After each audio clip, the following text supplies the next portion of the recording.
Hey, welcome to the upstreamlife.com. I'm your founder and editor, Vishal Krishna.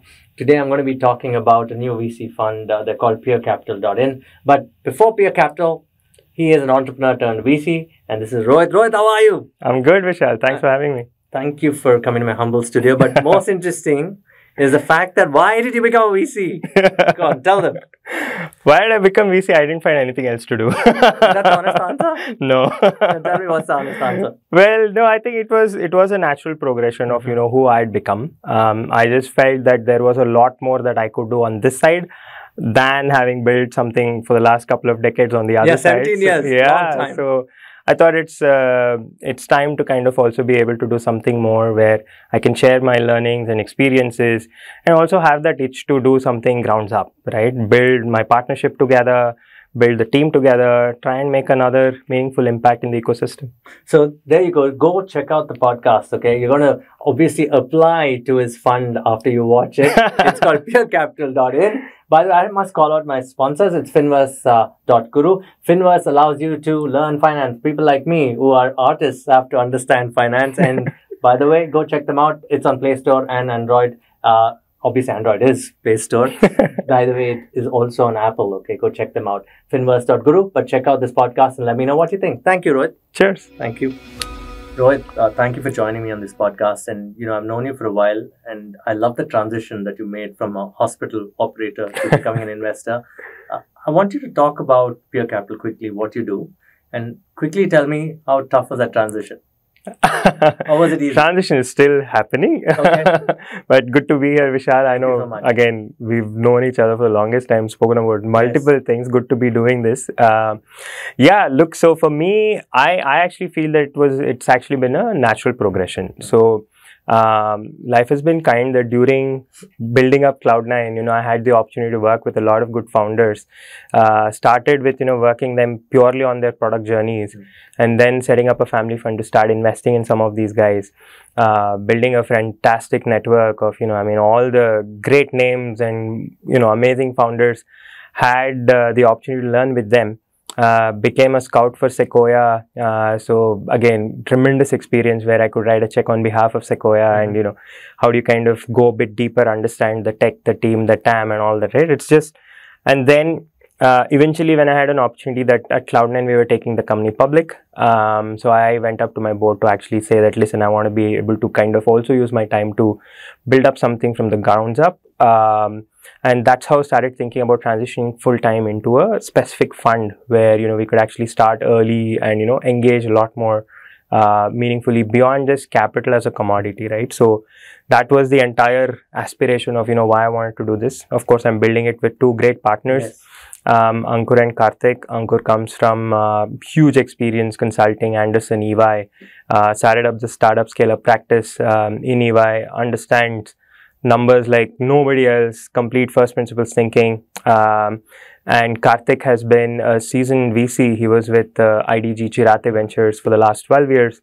Understands, how do you look at fund dynamics, portfolio construction, advising founders the right way in terms of how to kind of start thinking about their cap table and whatnot.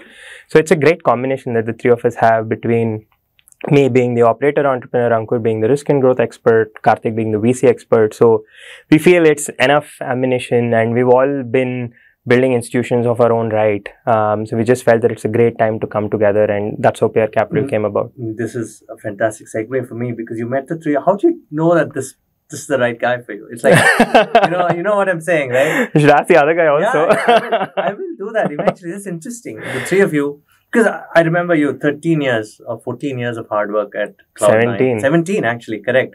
And that stinted IIM, last time we spoke about IIM changed your life in a way. You became more operational. Yeah. You started thinking data. Yeah. That's when you started getting the hospital as well, right? That's correct, right? Absolutely. And I know the backstory. You also did mobiles as a business, right? Long back. Consumer electronics. It wasn't really mobile. It was consumer electronics. Before mobiles. You did a store. I did. I built a grounds up store.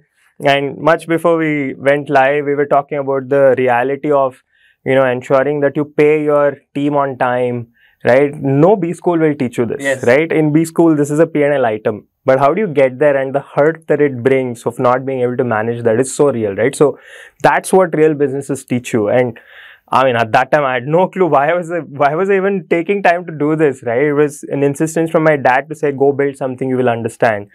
So credit to him to, like, you know, pushing us in that direction. But so he's your first mentor, really. Absolutely, absolutely. And you tried healthcare, which is not even your, not even part of your, I mean, I think you got somebody related to you or somebody come from a family of doctors, so right? And you got them to do this with you.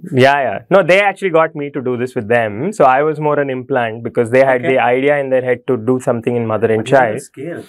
Yes, so you know, it started with the original idea, the first unit where all of us got together, did a lot of thinking towards, you know, what's the customer proposition, how do you kind of build it, what do they really want, and, you know, the voice of customer that we keep speaking about today. How do you go about discovering, hearing, reacting, and, you know, all of that, right? So, but while we were happy with the one unit, there was this ambition that I actually kind of, you know, fueled amongst everybody to say, can we scale this? But of course, capital is a limitation for everybody, right? So, had to figure out in terms, you know, how do you kind of go have those discussions despite having a good model which shows that there is capital which goes in, there is a steady revenue model, there is a steady EBITDA. And how do you kind of use this as a scalable proposition to say that we can actually grow more, right? So, and being the first ones to do this obviously meant no playbook to follow.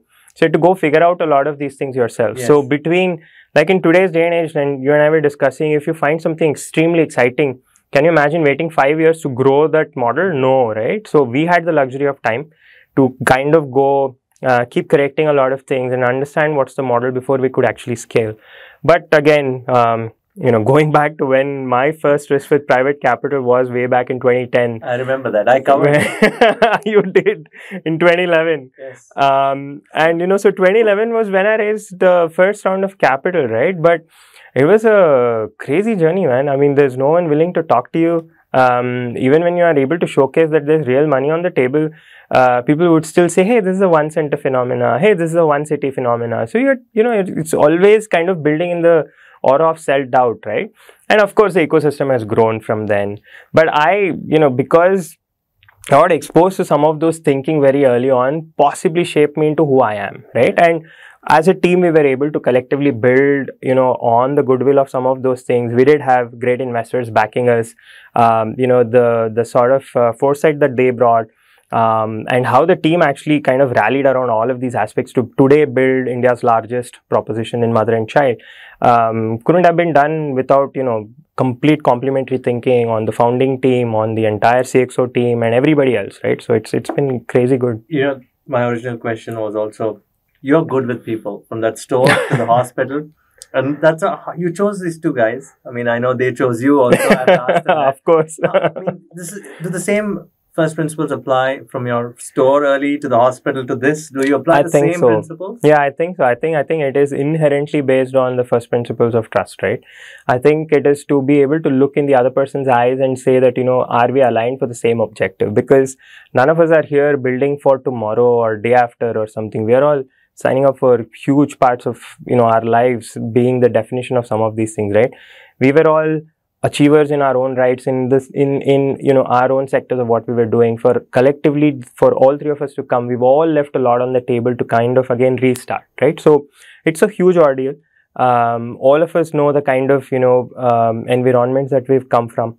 We also know what is probably missing in the ecosystem today, and hence maybe we have that you know, a lot more burning desire to kind of be able to make the difference, right? And it's again possibly being able to kind of execute it well basis our experience and not just trying to be newbies and trying to be trigger happy about everything, right? And that's probably what will help us stay grounded and also scale the right way. Yeah, not many people realize that, you know, you're a startup VC.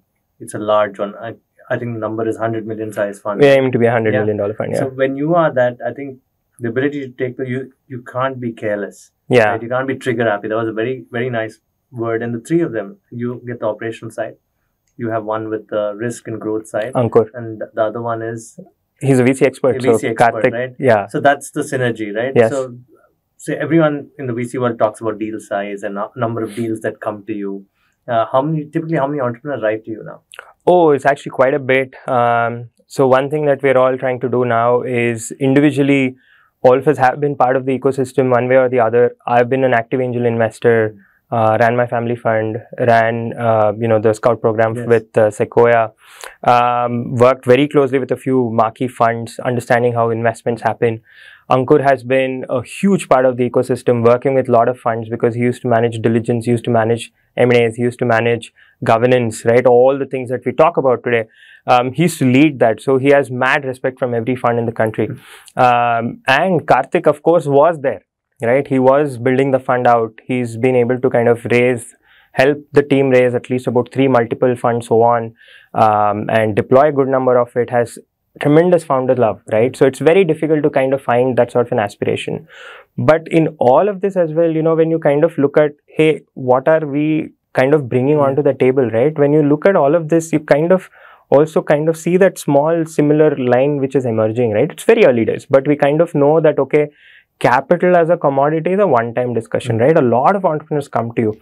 So because of our individual networks, they come to you. But as an institution, we're trying to build this practice that, this is who we are. So today, beyond just the individuals, we are able to put the company, the fund perspective out to say that, okay, this is the kind of people we want to believe in. This is what we want to be able to emulate. This is a combination of tomorrow, if somebody goes to our website, you can find our portfolio. You will see these are the kind of founders, founding teams we want to be able to back. It's PeerCapital.in. PeerCapital.in. Thank you. So the idea is to say that, deal flow was never an issue, right? We've been in the ecosystem. A lot of people know how to reach us out. And we've been very active everywhere, right? And we love saying a hello to everybody because every opportunity to engage is an opportunity to learn, right? Most founders don't know this, or probably they know this already. I'll be the first one to admit we don't know enough, right? And that's exactly why we're not running that company. Most founders have this aura to say that, capital wins all, right? Maybe not, at least at the early level, probably not. But it is to kind of say that, can we bring a cohesive ecosystem to kind of enable you to become better than what you are, right? So for us, it's always been that huge number of founders reaching out. We are right now focusing on fintech, consumer tech, health tech, enterprise and SaaS across all of this. In each one also we try and go a bit deeper and understand, like in consumer tech, we are a bit first on creator economy and gaming. Karthik actually comes with tremendous experience in this. In fintech also we're going into some particulars which we feel there's a lot more value add, unlocking of value to happen and all that, right? So we've kind of got our own sort of sense in terms of how are we actually going to go into some of these areas of specificity. So it's early days, but we're quite enjoying the entire experience. Why consumer electronics? No, consumer tech. Consumer tech, yeah, pardon me, sorry. Consumer tech, we still believe that, beyond just the 1 or 2 familiar names in terms of how, let's say, consumer as a market is looked at, right? I think there is a lot more opportunity about how India as a whole kind of behaves, right? So there are huge infra plays available today. The way distribution happens, right? So for example, we are invested in a company which has actually democratized influencer management, right? Previously, it used to be something that only large brands could do with very specific names. Today, anybody can be an influencer if they're very good at what they do, right? It can be you and me. But, how do we kind of do one thing right all the time? And how do we engage our audience? Because let's face it, all of us today have very, very, very limited attention span, right? Yeah. I will follow one. Right. Yeah, and I will follow one only for that one particular thing. If suddenly, let's say, a fintech influencer starts talking about weather, we'll hear, but we don't register, right? So something like that. So how do you kind of, in today's fast-moving pace, how do you find a fit that a brand requires from an influencer-led distribution orientation to actually being able to also look at, okay, what are my options? Previously, there were no options. So how do you kind of democratize something like this? So they've done this exceedingly well. There is somebody else who's enabling consumer persona. Like, we all go shop in multiple places. We possibly understand where our spending patterns are, and maybe once a year we kind of take a look at it. But, which is what I do. Once a year I look at my spending pattern. You do? Right? Yeah. Oh, wow. Okay. But you won't even have all of that spending in one place, will you? It'll be in multiple platforms. How do you kind of put that together? Absolutely. That's so this is one company which, again, we'll hopefully announce very soon, who's building a consumer persona. So tomorrow, Vishal can actually be in one place where you get all your offers in one place, all your spends in one place, your all deliveries tracked in one place. But more importantly, imagine for brands of tomorrow, if they need to understand that, hey, what sort of shirts do Vishal, what sort of, let's say clothes does Vishal like, what sort of perfume do you like, what sort of shaving company do you like, right? WhatsApp messages from different brands, right? If you can get a curated sense, because there's nobody who understands Vishal, right? And that's because Vishal's also not put his hand up and said, here's who I am, right? So can you build a persona of that nature? So someone's actually building it, just killing like mad, and hopefully they'll become a good household name in terms of generating a lot more insights into something like this. So we like some of these category creation sort of play, right? Not just in consumer tech, but across. I'm glad you said category creation. Category creation is not generative AI. No. You would agree. Well, see, Gen AI obviously is, it's a, what's the right word? It's probably like a platform tool concept, right? It's a new way of thinking of how AI can be used, right? It's not that it didn't exist. It's probably consumerized a lot more, right? So anybody who kind of uses that principles to approach to what they are building can actually be Gen AI, right? So if you are able to put like this consumer persona company. So if you're driving insights towards, a lot more of these, data points that each one is generating, can you develop insights and actually start giving what Vishal wants so that it feels more personal, right?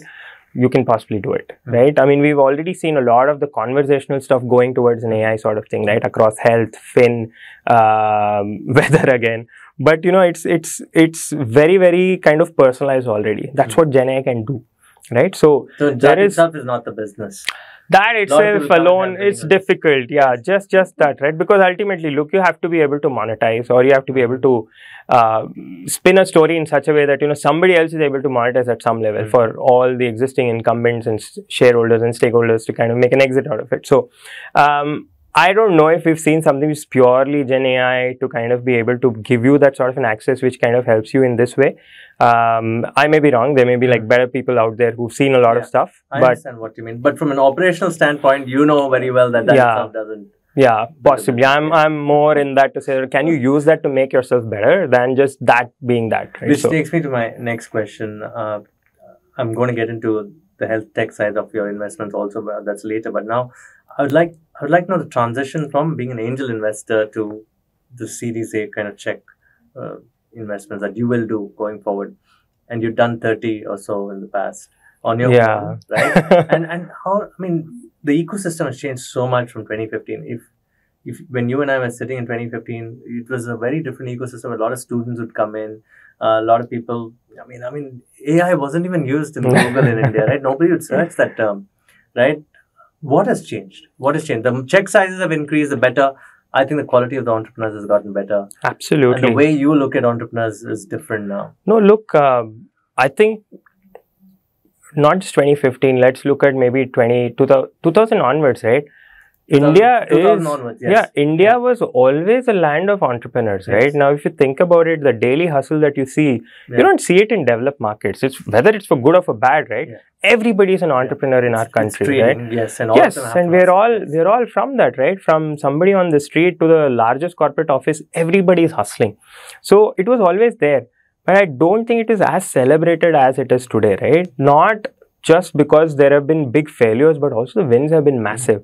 So look at the overall development of the ecosystem. Now we are talking of becoming a 5 trillion economy and such, right? So how is that going to happen? It's not just going to happen from purely a public market spread. It means the entire base gets uplifted. It means the entire traction we've had over the last 76 years is now getting compressed to say over the next couple of years we're going to try and achieve this, right? It's not easy. New set of consumers. There's new sort of thinking. There's regulation. Government is a big supporter, right? I mean, we've all gone through days where and it happens in most cases. Regulation will always be lagging behind innovation, right? That is the most. It's most common, right? But as long as you have a consultative government who's kind of able to listen to you and reciprocate and respond, that's what you need. I think we have a fantastic way in that, right? To be able to kind of understand what's the opportunity. We were a land of services. Yes. We were a land of talent. We've become a land of manufacturing, right? The PLI schemes have been fantastic to kind of, bring in that huge amount of influx in capital to help people actually manufacture here, create livelihoods around it, export to the world, right? So we've done all of this. We are now also becoming obviously amongst the top startup capital, right? Now, I think third largest, I think. Third largest, yes, possibly. US, China and us, yes. Yeah. And if you look at the number of unicorns and all of that, right? We are already there. Yes. And this is despite the complexity that our country offers, right? In terms of diversity on thinking, spends per capita, access, affordability. There's so many things. So it is to say that if you solve just for this country alone, you can actually have great outcomes, right? So I think I'm very excited about what's going to happen in the future. Obviously, the stable government has helped quite a bit, right? In terms of, You're right. I've been tracking, it's 98 to now. It's been stable governments. Yeah. We haven't had any hodgepodge. Yeah. Which means what, 25 years of great stability. Yeah. And I think a lot of green shoots today in terms of some of the incentives and schemes where, I don't want to name the specific sector, but if you kind of think of the number of the capex which has gone in, Vishal, the productive output actually starts, I think, end of this year or something, right? So that much amount of capex has gone in, which means the output will be like, many X times that. So it is all going to add cumulatively to encourage a lot more things in the ecosystem, right? I like the fact that you brought in governance and compliance, and you were earlier telling me that this is something that I want all entrepreneurs to know, that you grew in the hospital business and you didn't want to run it when you're running the fund. And you mentioned that a regulator asked you, are you going to be running this or that? And you were very clear with what you wanted. That itself tells me that this is very progressive today, regulation, right?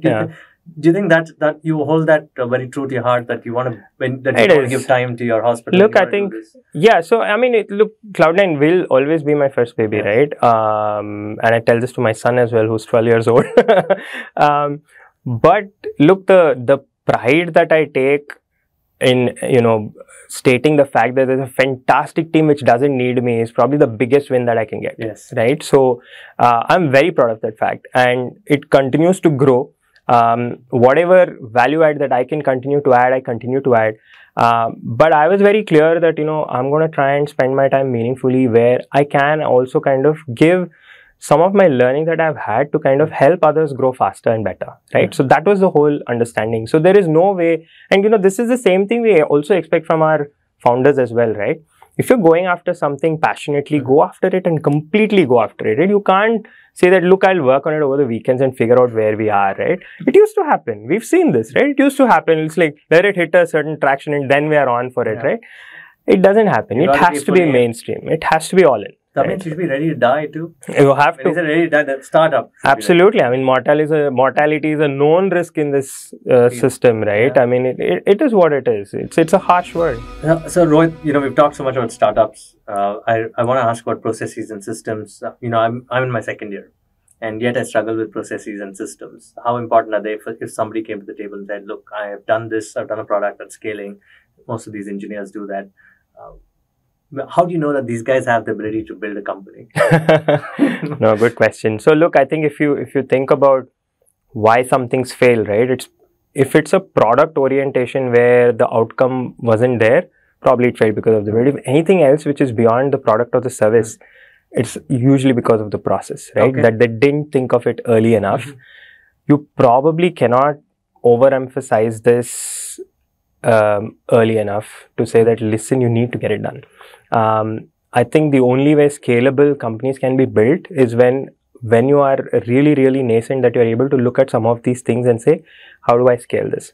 So the problem of a founder actually only compounds, right? Everybody thinks that, if I get to this, it will all become hunky-dory. No, it will only keep getting more and more. So it will get complex, right? Because something that you built where you know everything from the last digit that happened, to as you increasingly have more layers in the system, you need to have processes to depend on the information is coming through that to actually be able to make those decisions and make sure that the endpoint is still achieved.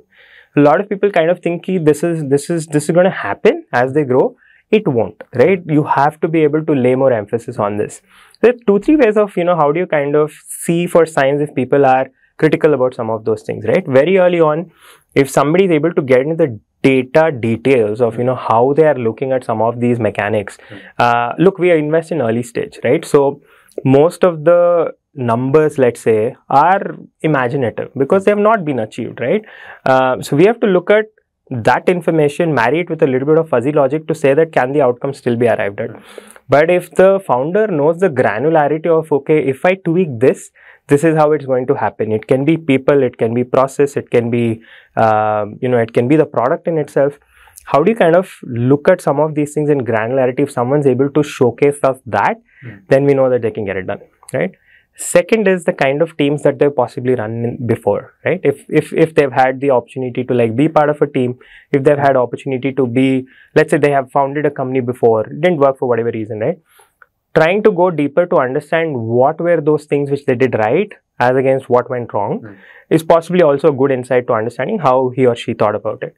The third is to actually pose them with these questions, start thinking about, at what stage will you do this, at what stage will you do that. And I think overall the maturity of the ecosystem also helps in kind of understanding some of these things. We don't talk as much about failures, right? We need to talk a lot more about the failures, not to beat someone down, but to say, hey, what can you learn from that, right? Unfortunately, we have this bias as a confirmation society where, you look at something wrong and it's wrong, right? But you have to be able to understand, what led it to become wrong, and are there things that you can actually learn to make sure that, even if you have a slight hesitation towards, what you're trying to do, can you kind of apply that lens and see what it means? Maybe that's a great learning, right? But we don't do it enough. I think it is important collectively, and this is what will help, right? So again, you not to as many entrepreneurs when they come. I mean, it is an Indian. It is no, because it's our system is nascent. To give it to those entrepreneurs out there, we're not as robust as the valley where there are processes systems to learn from. Do you see that?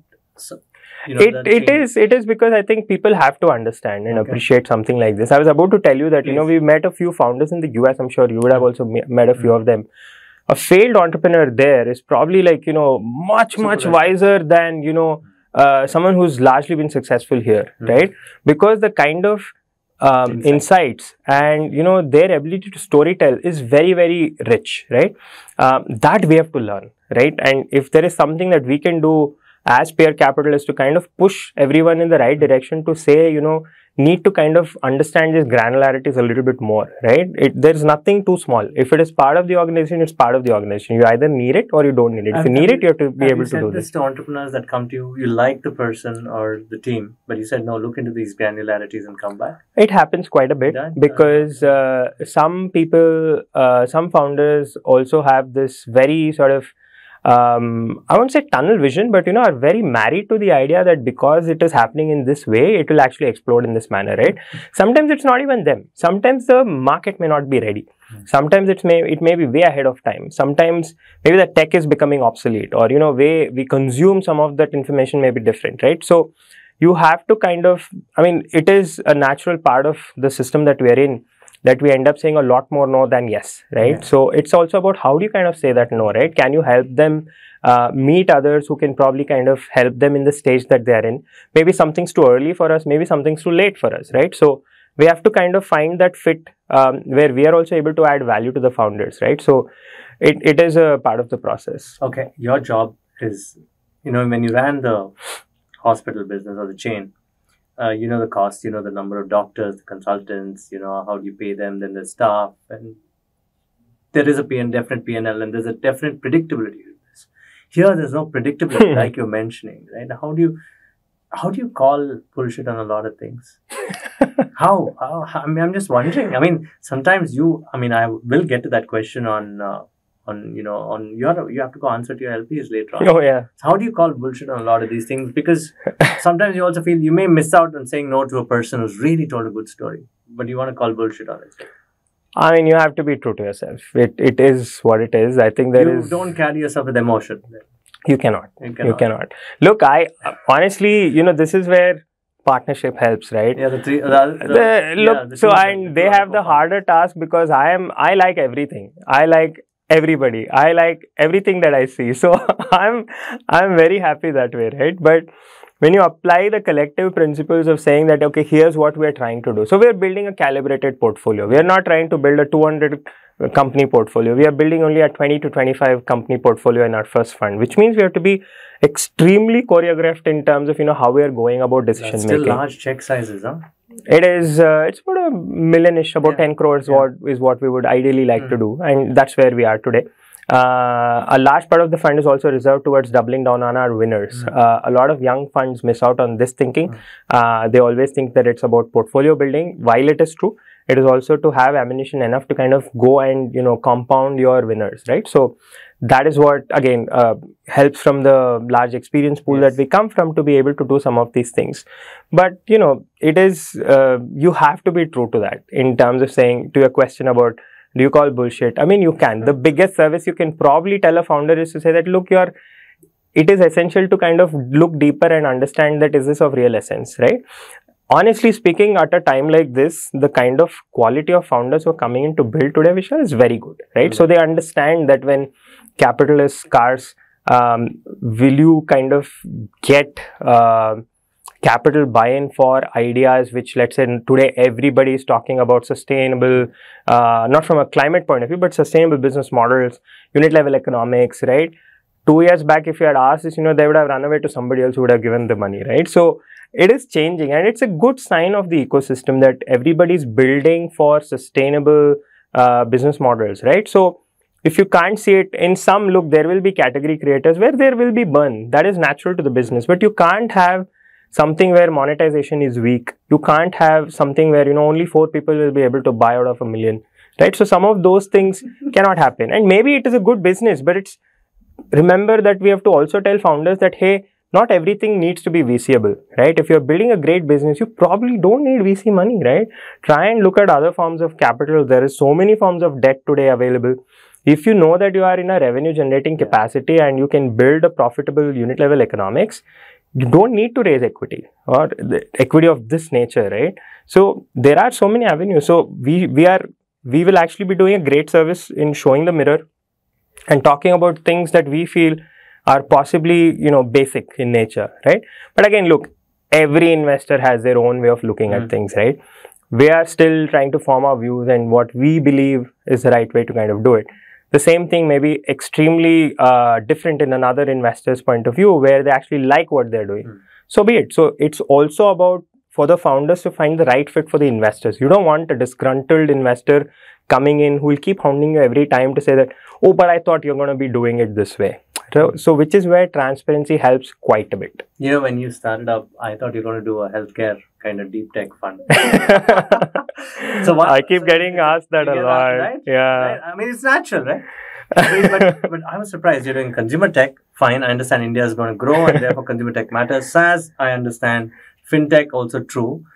Health tech is also part of it. But you don't talk about it much. Why? I don't want to take that pressure. but do you understand the business? And I mean, it's easy for you to understand these things. No, I think I can build a lot more relatability. I don't know if I can understand all business models. I can probably bring a lot more relatability in terms, how some of these businesses are built, right?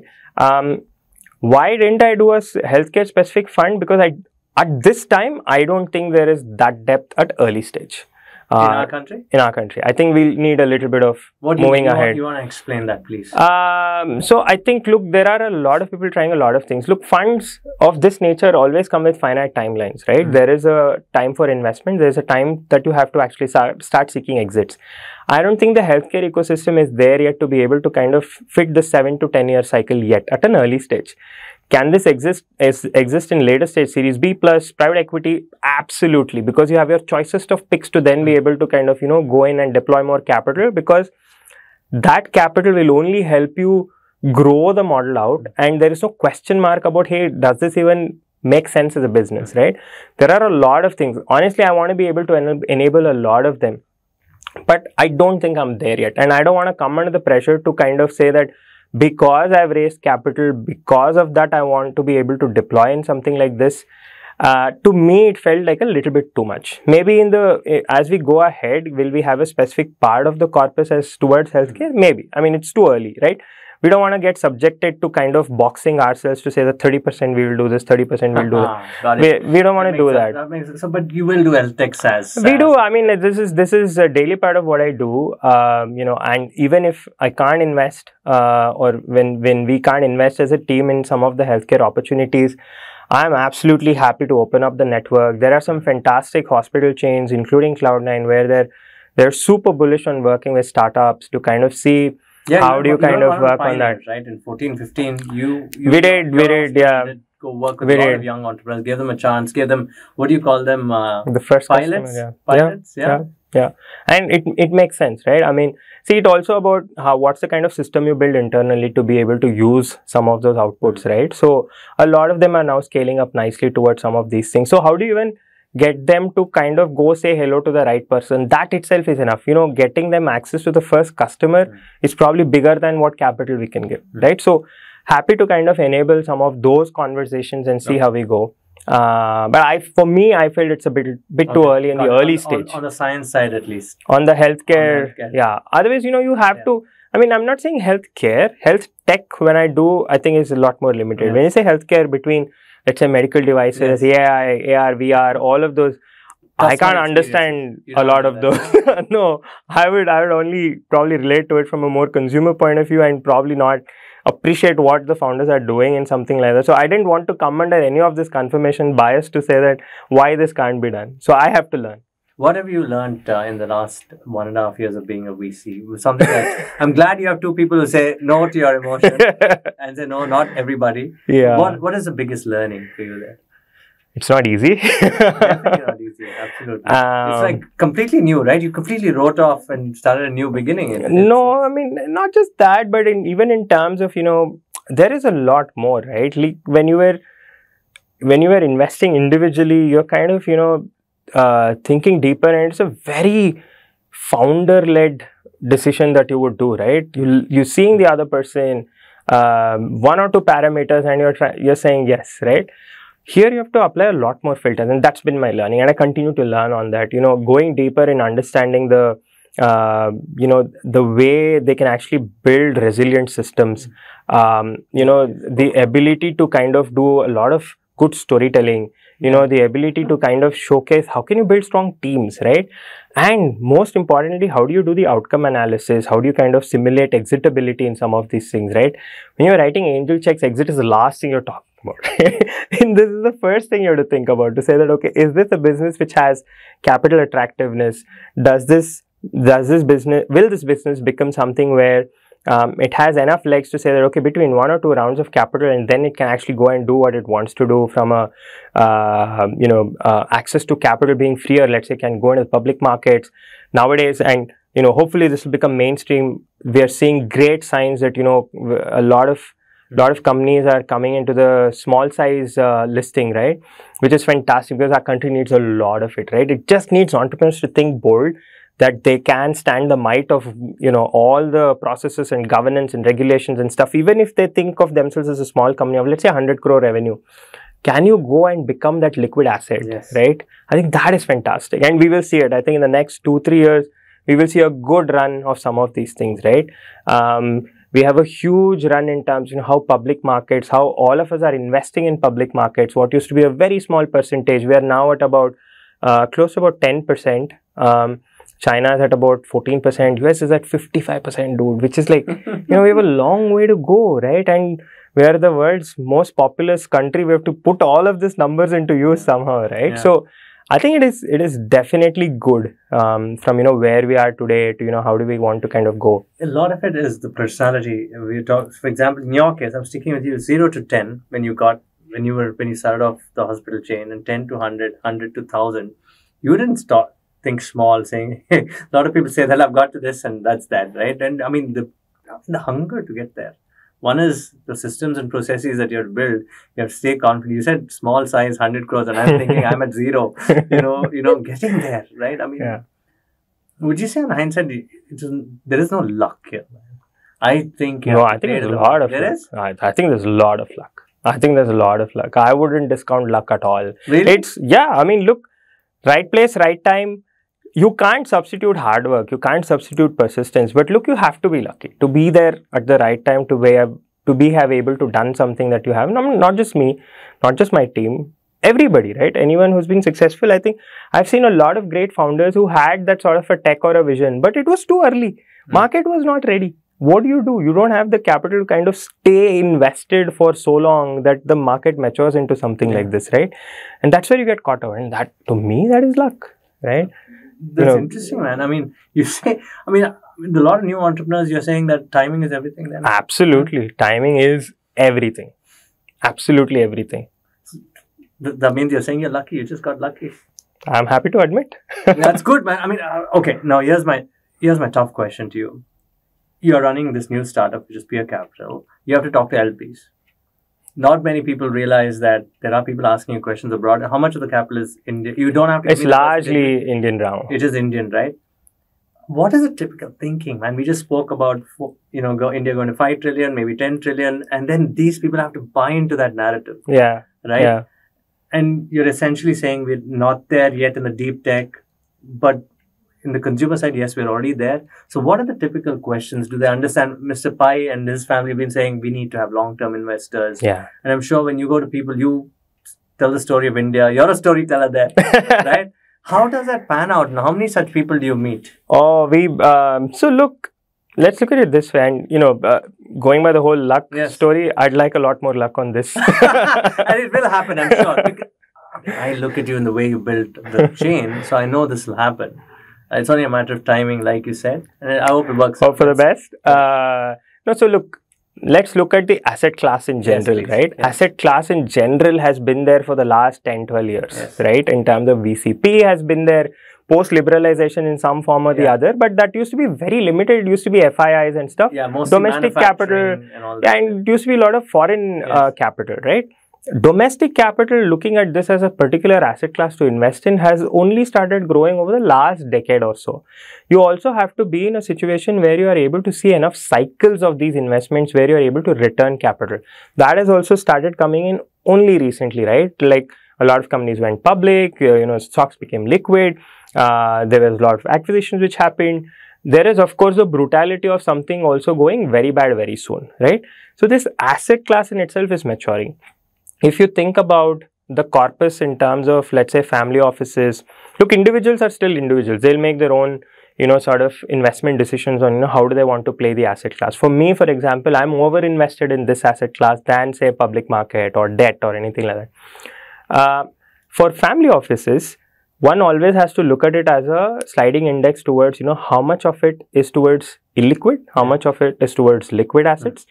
In the illiquid assets, between real estate to slightly, like debt opportunities, which has like a little bit of shelf life, to something like this where, that you mentioned, that you need people who stay invested. You need to see cycles where you will have the lowest of lows, but the highs can be really high in something like this.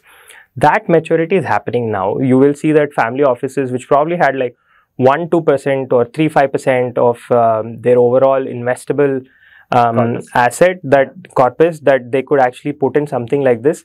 The smart ones have already started lining up to about 10-12%, right? And the global average is somewhere at about 15% is typically where, and some obviously, like to do more. I met family offices in the US who've been doing this from 1970s, 100% of their allocation in this, right? In the Valley. Yes. Actually, no, Pittsburgh. 370 funds they've invested in across 7-8 different countries from 1970. And they like startups. They love this. They're like, we don't do anything else. I'm like, wow, So people who've seen something like this understand and appreciate. So I think it is something that our country continues to evolve in. And they believe the India story? There's a lot of belief. I think India, the way the aura has been created about the opportunities. And again, look, a lot of things helps, right? Like I keep telling you, I think as a country, we've been very poor storytellers, right? We have the greatest of assets, monuments, historical artifacts, archaeology, everything, culture. We just don't do enough, right? We just don't do enough. We've all been those individual solo entrepreneurs that, we never think, what about the rest? Somebody was telling me a small digression that, in the Valley, you don't know where Stanford ends, where Stanford begins, because they don't have a compound, right? Yeah, it's in the city. And basically, the everything was because of what Stanford did. You find all, HP as an office there. So There's like no there, way to suck. there is not. I've been there. So they just mushroomed You just into this drive entire into it, ecosystem, right? Think of our sort of IITs and all of those things, right? Between the compound to the street next door, you'll see a contrast, right? So I think this needs to change. We need to kind of build that magnanimity into say that, okay, can we do more? And it's not to say that everybody needs to donate and charity and not just that, right? But to say that, can I develop the ecosystem, right? What do I need to do to kind of say that this is great? Like I love BITS for that, right? They were able to tell students that this is mainstream, take a year off, go pursue. It's okay, you come back, we'll still start you on the same. I take real guts, right? That's a good progression. It is tremendous progression. I mean, where can you do that, right? Only the US colleges, campuses offer you a gap year and all. Here, gap year means you think that dude doesn't know how to study. Right? Yeah, imagine the pressure. But today it's mainstream, so it will only become better, right? With all. I'm glad you said it in a very Bangalore. Dude, he doesn't know how to study. That is very Bangalore. Yeah, that's true, right? We think like that. And I'm glad you called out BITS in this, and they've done the right thing. So that'll happen, I'm sure. It's early days. So the LPs buy into the India story, and we have to get LPs have great insight into how things have worked for them, especially ones who already invested in the country also understand and appreciate what are the different challenges. The regulator like SEBI has been, they are anal about a lot of things for the right reasons. Today, if you see, the US SEC is actually emulating what SEBI has done, right? Which is fantastic. You cannot even imagine in terms of how they actually do the governance on funds and licensing and all that, right? It's just crazy that we are able to show how, the developed markets need to be looking at this asset class, right? So it's actually very, very good from a regulation point of view. So some of these things, the basic building blocks which are in place, it'll only help us grow this asset class really well. So the LPs, there is still a huge amount of skepticism in terms of, how each one needs to kind of go about taking their choices picks in terms of how we, for example, believe in some founders early on to say that, okay, these guys can crack it. We need, honestly, it comes down to the belief in the founding team. We don't have, we have track records which are individual, but as a collective, we still need to go prove that out, right? So, that takes a little bit of leap of faith, and hopefully we'll see a lot more doing that. How different is it now that each country that you have to go to meet? It's completely nice, right? It's meeting a new set of people.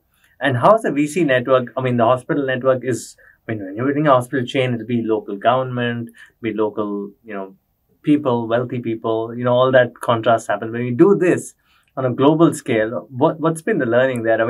There must be people you're wowed by, like this family office in Pittsburgh. How does that network work in this case? Actually, it can get a bit overwhelming, right? Because there are some who've seen so much more. There are some who are sizing you up in the first discussion, right? It honestly doesn't matter. So, for example, especially when you go outside, the entire onus of what you built in the country, that gravitas is probably not felt there, right? Like here I can flaunt Cloud9 and, probably 8 out of 10 people will have some resonance towards it. But there you're starting from zero, right? So you really have to be able to showcase some of those things, right? So referenceability matters. In all of these things, I think a lot of LPs have got tremendous collective knowledge in terms of, how they go about some of those things, and which is why they have their own rules and regulations of how they actually invest into fund managers. And I like the fact that you built a business, I'm sure. It does matter. It absolutely does matter. And we were joking the other day as well, and I think you and I also spoke about it a little before in terms of how, what is the quality of fund managers outside. You will see that a large part of them actually started up running their own businesses, eventually becoming who they are, right? As investors. Today in India, that's like a little bit of a corollary. We have a 20-80 principle, right? So hopefully as this 20 grows, hopefully I'll add to some of those things that you'll actually start seeing a lot of meritocracy in what we're trying to do here. Rohit, we've talked so much about business. I cannot let you go without asking, you said luck had a lot to play with your life, but how did you manage your family? How did you, you've also been well-read, you've read a lot, you don't find time for it, you told me, but what's inspired you to keep whenever I've met you, you've been poised. And I've met you so many times. I mean, you've not once been tensed or anything of that sort, right? So how do you manage your time and space and health? That's one thing that's important. And how important is family to you? Oh, it's very important. I think I learned quite a bit from my dad before to, my uncle, my aunt in Cloud9, my brother, my wife especially. I think she has her own way of telling me that I'm overdoing something. So it helps. It helps. Otherwise, you can get so lost in trying to do something like this, right? And look, everybody understands, big or small, it is tough, right? So you need the support of your family when you go back to kind of, do that sort of a decompression, right? And I think it's very important in today's day and age. A lot of people don't realize, I think we didn't have the luxury growing up where some of these things in terms of de-stressing, right? We would have just got whacked and said, look, just get it done, right? Absolutely.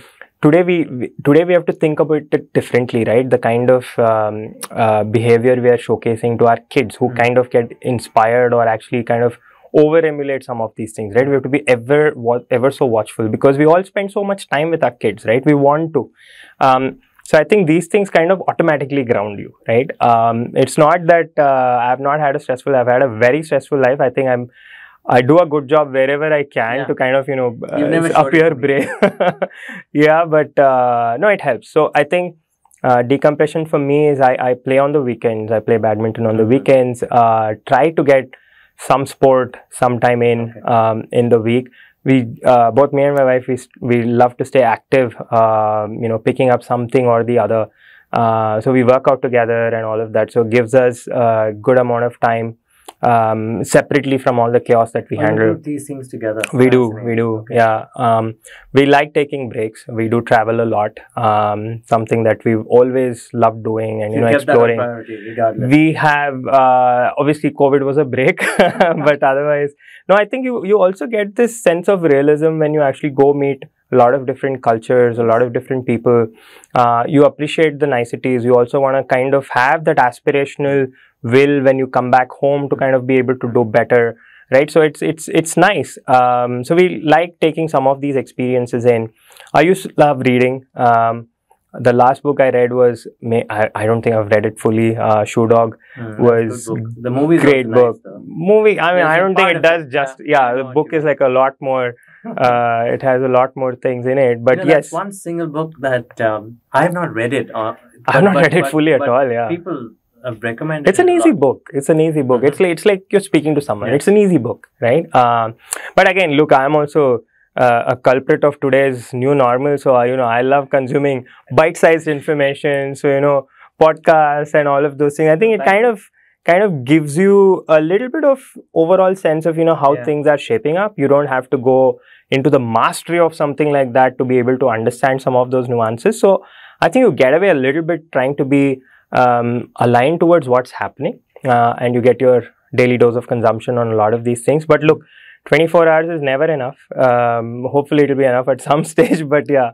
I'm glad you said no to coffee. It's funny, I offered you coffee. Coffee, no juice. I don't drink. So that means you're fully homeboy now. You probably eat at home, and is that what? As much as I can, yeah. I mean, learned this very early enough that, eat right, sleep right, do right. So that's the beauty of entrepreneurship. Eat right, sleep right, do right. Do right. That's a lovely message. Thank you, Rohit. Pleasure. Thank you so much. Cheers, man. Thank you. Check out PeerCapital.in. Is that the website? Absolutely. There you go. Thanks, guys.